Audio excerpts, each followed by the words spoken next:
So, welcome back. If you watched my last video, in the wee question and answer bit, when I got asked about my job, I said that I wanted to do primary teaching, but life had other plans. And this video is going to be about what those other plans were that life had for me. This is quite a personal video. I've been in kind of two minds about whether I was going to post it or not, but I've kind of realised that I've got nothing to be ashamed of, of what it is and stuff, so may as well. So when I was 17, I think it was 2 or 3 months before my 18th birthday, I was diagnosed with epilepsy. And I'm going to explain how I got diagnosed, because I think it was less than 0.2% of people get diagnosed when they're above, over the age of 10. So yeah, that was my kind of journey to getting diagnosed. Was not typical. I wasn't having seizures that you see all the time. So I just want to kind of share my story. When I was younger, I was kind of fine growing up. When I was about 2 or 3 and stuff, the health visitor used to come out. Mum said to her that quite a lot I would just stop what I was doing, whether it was eating a meal or playing with my toys or drawing, and I would just stop and stare into space, and she'd have to physically come over and shout in my face basically and tap me, to kind of bring me back around. And I had no idea what was going on. I thought I'd been continuing doing whatever I was doing. So she told health visitor, and the health visitor just said, "Oh no, she's just a really intense child, don't worry." We found out that was not the case. But apart from that, I was fine growing up, just apart from breaking my wrists quite a lot, but just accident prone, When I was in S5, so I just done my 4th year exams and everything, I started having, one day I just had a jump. And the best way to describe it is that, if you're falling asleep and it's like you're falling off a building and you jump to wake yourself up. That was pretty much happening to me, but random points during the day. I was wide awake, literally doing anything. And I was like, right, okay, this is new. What's going on here? And I knew it was knew it wasn't right, because obviously you didn't go around just that's not normal. So I was just kind of right, okay. And I just kind of pushed it to one side of my head. I was like, I don't want to think about anything bad. I want to have a good year. That's it. That's it. They then started happening kind of more often and more frequently. So I would have 2 or 3 in one day, and then it would start going over to having 2 or 3 at one time, and they would either be really, really strong and I could feel myself properly throwing myself about, or there'd be tiny little ones where I didn't really notice anything, but I could feel all my muscles and all my joints and that kind of thinking up and going back down. I remember one day in French, when I was in 5th year, I think we had just had our prelims, so we were getting ready for exams and stuff, and it was all quiet. We were sitting doing a writing thing or whatever, and I had one. And I remember my pen fell out of my hand, my chair moved, kind of creaked across the floor, and everyone who was around me just kind of turned and looked at me, because they were like, why are you making noise? When we're practicing for an exam and that. And a couple of people laughed as well. And I just felt so self-conscious. I was I have no idea what is going on. And I just started getting a big panic on, really, and I was terrified, really, from that point on. So it was kind of that day that made me be like, no, you know what, I'm going to go and go and see the doctors. So I went and seen the doctors, and she was just like, I think it's just a little bit of stress, but I can see that you're a bit worried and stuff. So what we'll do is we'll send you for a blood test, and then if you come back in about 4 or 5 weeks, then we'll maybe see what we can do. It's right, okay. So went for my blood tests. They came back totally fine. I had my 17th birthday, during the break from my last appointment, coming up to my kind of follow-up one, and I'd had my driving lessons. I was out on the roads properly driving. I hadn't crashed. I hadn't stalled. I was doing amazing. I was right, okay. by 6th year, I'm going to be driving myself to school and stuff. We can get McDonald's for lunch. It's going to be fab. And then I had my next doctor's appointment. And I was kind of just expecting to go in and be like, oh, it's just something in your blood, it's fine. Just, here you go, here's some tablets, chill out. It's like, sound. But that didn't happen. She told me that there was nothing in my blood to kind of indicate that something was going on. She said that she was going to refer me to the neurology department at the hospital and that I should probably stop driving just in case I cause an accident. And I was just a bit like, really? Really? So yeah, we got referred and we were just kind of waiting for months and months because obviously it's such a busy department.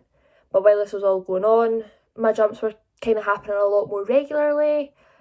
And I just, yeah, we're just kind of getting a little bit of free time and stuff. So yeah, I eventually got my referral in September. So we met with like the neurologist and stuff, and he just started asking about like our family history and everything. So asking about history of stroke, history of heart problems, diabetes, and had an answer for every single one because my family is huge. Then he asked about epilepsy, and we said that someone in the family did used to have seizures, but they weren't diagnosed with epilepsy or anything, and it just never really got taken forward after they stopped having seizures. So he was like, right, okay. And then he asked how I was growing up. So we're like, oh, she was fine. She was an intense child, apparently, like when she was younger and that. And then he was kind of like, well, what do you mean by intense child? Like, who said that? So my mum explained everything like that again to him. And he said, right, from what you have told me, I think this is epilepsy, but obviously we can't like diagnose you just on the spot, just face to face. We need to do some tests. So he sent me for an MRI, which is like the big donut ones, and an EEG. And that was like little sticky dots and wires got stuck all over my head. And they would just kind of make me close my eyes, open my eyes, flash lights at me, breathe like normally, breathe really heavily. And yeah, so I had both of those tests by about Christmas time. And it was just really scary because I'd had an MRI before, but it was for my hips. And I got to listen to music and it was fine because I could focus on something else. However, because this one was for my brain, I couldn't listen to music or anything. They had to put like a guard over my head. And so all I could really hear was like the clunking and the gurning and that of the machine. I hated it. I left and cried, I remember. I was just petrified. My EEG was okay. It was just a bit weird having like sitting, getting made to look like Mona the vampire. But I mean, hey. I think the scariest part about that test was the fact that I had to just be me in the room with two nurses that I didn't know. Like, because it was something new to me, I wanted someone that I knew to come in. But they were just saying, like, oh no, the nature of the test, like, you can only have one person in the room. It's like, great. I'm gonna cry. But yeah, so had my tests and then we waited a couple of weeks. We then got another letter through to ask if we could go for a sleep-deprived EEG. So basically, I had to stay up 12 hours before my appointment. And my appointment was at 9 o'clock in the morning. So I remember I had to leave school at about lunchtime the day before. I just slept until 8 o'clock, which was it's going to be like a good thing for anyone, but because of like my jumps and stuff kept happening more and more often, they were just making me so tired. So getting told to leave school and go for a sleep, I was so happy. Like, I was excited. That's the kind of state of mind I was in, really. Like, I just really wanted to go and sleep. So it made me feel a lot better. But so I got up at about 7 or 8. Then me and my mum stayed up. We went to Asda's, went to McDonald's, and just binge watched telly. So it was fine. So we went into the testing room again. They glued dots onto my head, and then they put like the bed up, and they're just like, right, okay, you can fall asleep. I was like, yes, thank you. This is all I've been wanting for the past 12 hours. Come on. And I remember in the test, I did have that experience of like jumping, and I woke myself up a little bit, and I just kind of went in my head, nah. And I just fell back asleep. And I think I kind of knew that they were going to find something. There was something going to be wrong. And I was just terrified to find out my results. We eventually did get our results back, thankfully. And they told me that I had been diagnosed with primary generalised epilepsy, and that I had to meet with the epilepsy specialist on, I think it was a couple of weeks later. So she told me about my condition. So we always kind of thought, and I think a lot of people think, that there's only one kind of epilepsy, and it is just epilepsy. But there is quite a lot, and the type of epilepsy you have kind of depends on the type of seizures you have, and it's just really confusing. I've not really looked much into it. I've only really looked at my type of epilepsy. So it's primary generalised epilepsy. It means that my seizures can happen from all over the brain. It's also known as juvenile myoclonic epilepsy, and the myoclonic part of it means that the jumps that I was having were actually myoclonic seizures. So they were basically your tonic-clonic seizures, like the ones when you're on the floor kind of flopping about, and yeah, I was just kind of them broken down, but I was conscious when they were happening.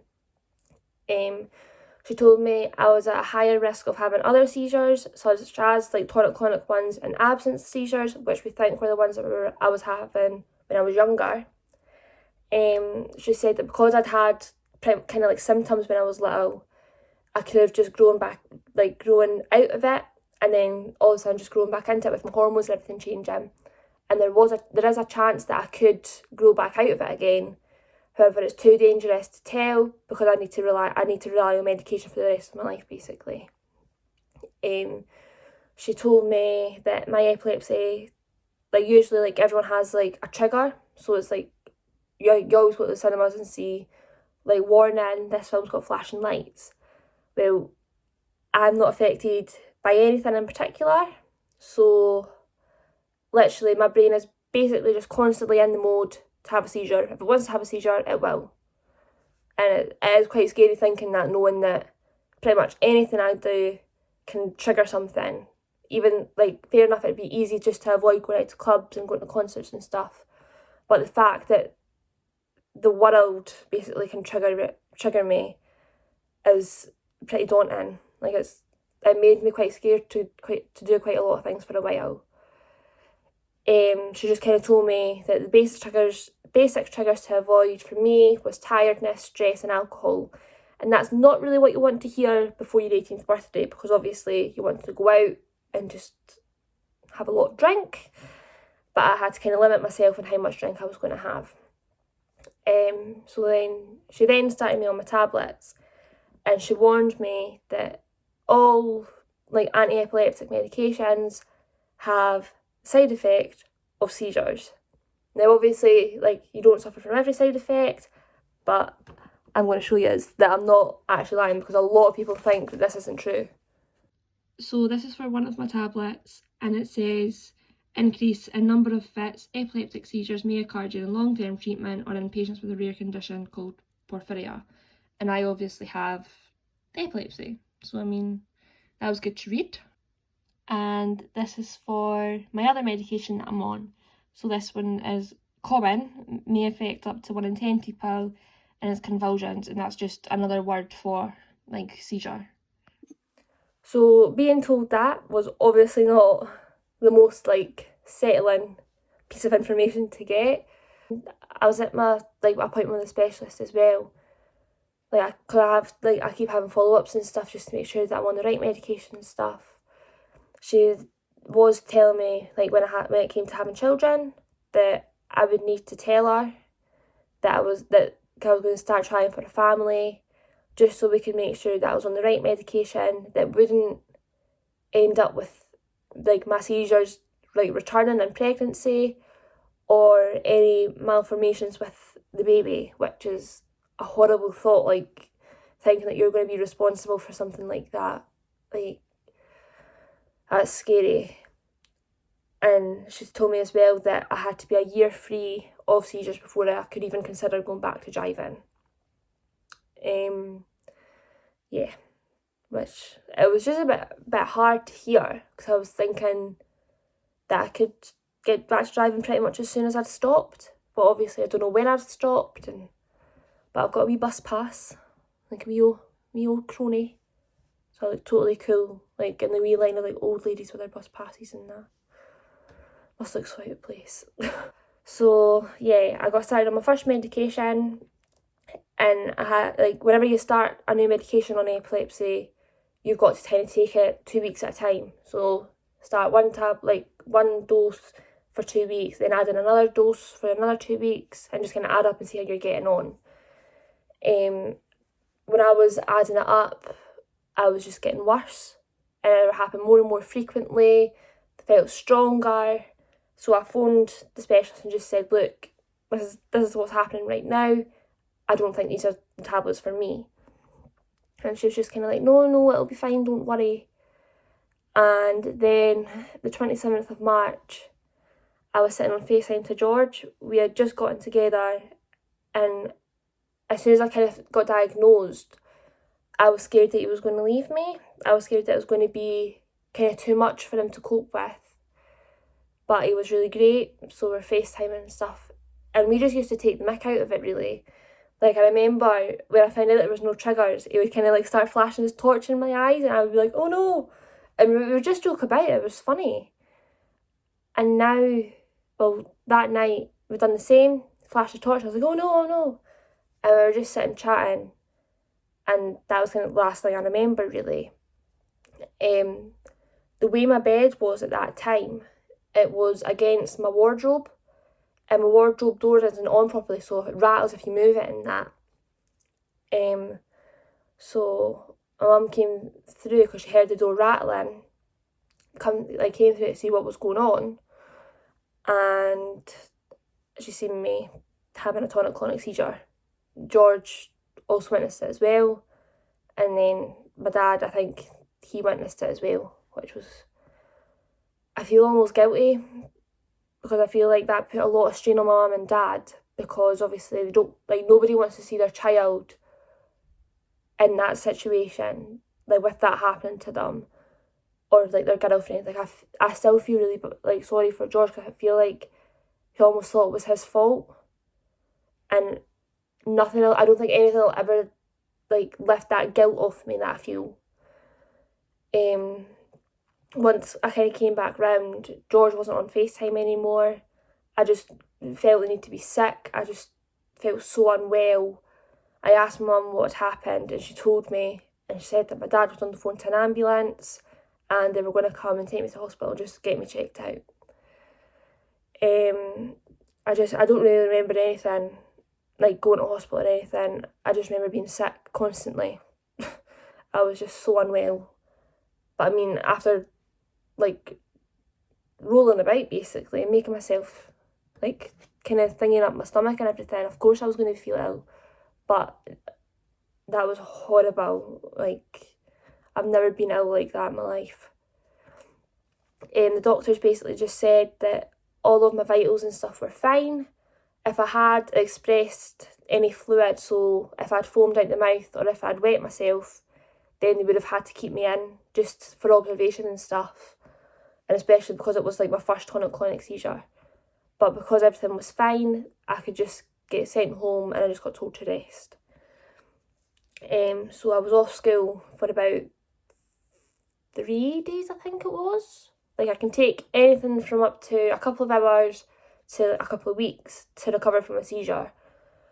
And I've been quite lucky with that seizure, because it only took me a couple of days. But I remember I went into school, like the Friday it must have been, and there was a teacher who was really kind of always looked out for me as soon as she found out like what I'd been going through, and was just kind of like, why are you here? You shouldn't be in. And I was like, I feel fine. This is 6th year, I need to pass my exams if I'm going to get into uni, and if I'm going to like have good grades for uni. And it was that night that made me say, no, I'm not going to uni. Like, before this I had accepted my offers and I was going to Strathclyde, but obviously because it's in Glasgow, I would have to like move there basically, because I wouldn't be commuting at all, and it would be too much. So that's why I went to college instead. It took that seizure to kind of show the specialist that the medication that I was on at that time wasn't working with me. So we changed my tablets. So again, we had to do, like, I think it must have been about 4 weeks kind of adding on my new tablets, and then another 4 weeks coming off of my old tablets, which it just felt like ages, but it worked. I was still having like my jumps and stuff, and I'd also started having absence seizures. So these are like the seizures where you just kind of stayed off into the distance. You usually come out of it yourself in a couple of seconds. However, I need to get tapped, like on the shoulder or wherever, to kind of come out of it, which is quite scary because I just never know when it's going to happen. Like, they've happened at work, it's happened when I've been on the toilet, which is a bit horrible. Like, I only came out of that because I actually banged I must have been leaning and like slowly falling, and I banged my head off the wall. And that's the only reason I came out of that, because it was a touch.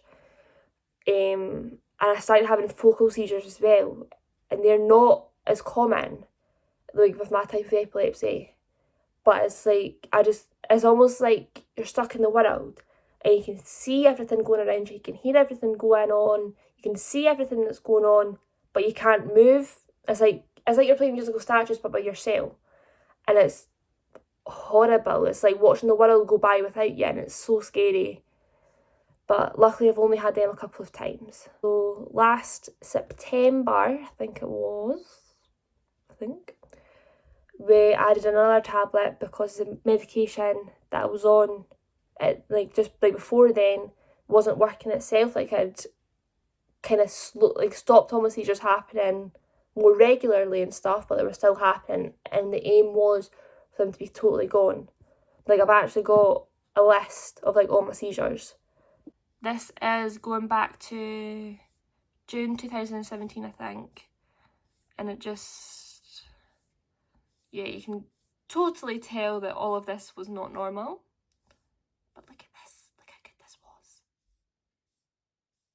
Got on alright so yeah, obviously that's not normal, which is why I got checked out, and I'm glad I did, because I probably wouldn't be here, because there is a risk with epilepsy that if you have a seizure and you're left unconscious, like after like your seizure, you could die.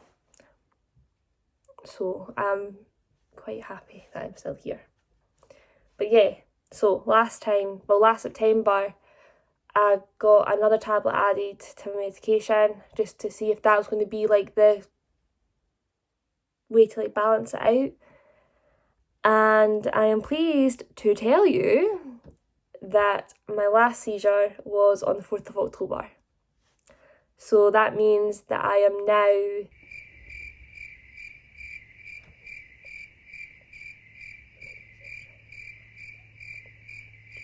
eight months free. That was really bad, and I work with kids as well, I should know that. God, big good role model, me. So I am 8 months free of seizures. I can start driving again on the 4th of October, hopefully, if driving instructors can go back to work after all of coronavirus and that. But yeah, I am really lucky, and I'm really happy, and it is always something that's going to be in the back of my mind no matter what I'm doing. It's happened in so many different ways, if that makes sense. Like, it's happened when I've been dancing, which isn't the best. It's happened when I've been at work or at placement, when I'm around the kids. So that's not the safest thing, but luckily everyone's kind of made aware of that, so they know that that's a risk that could happen. But yeah, I am very, very happy and very lucky with like everything, that I've finally managed to be seizure free for this long. Like, I never thought that it would happen. Like, I am managing to live every day of my life with this, and I've not got a choice but to live every day of my life with this now. But yeah, I am really grateful for everyone who I do have around me right now. Yeah, I just feel really lucky. So yeah, that is my kind of story and my journey with epilepsy. I think as well, I kind of used to think this was not like taboo, but like really thingy to talk about. Like I feel like if I was like before, like when I first got diagnosed, when I used to have to tell people and stuff, I used to think that they were just going to be like, oh. But a lot of people are really understanding, which is great. But yeah, so thank you for watching this video. If you do have any more questions or anything, please do not hesitate to ask.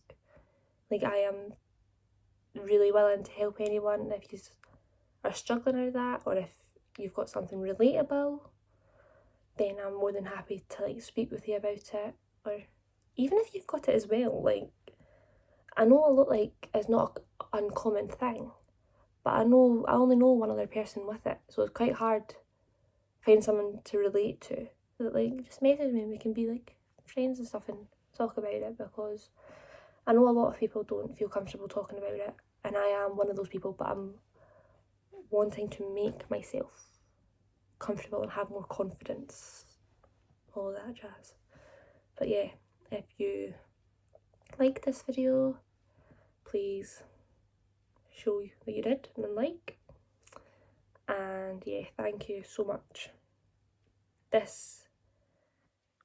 I was in two minds about posting this, like I'd edited it and everything, but I have no regrets now, and that's the best way to live life. Oh god, just shut up, Yana. Bye.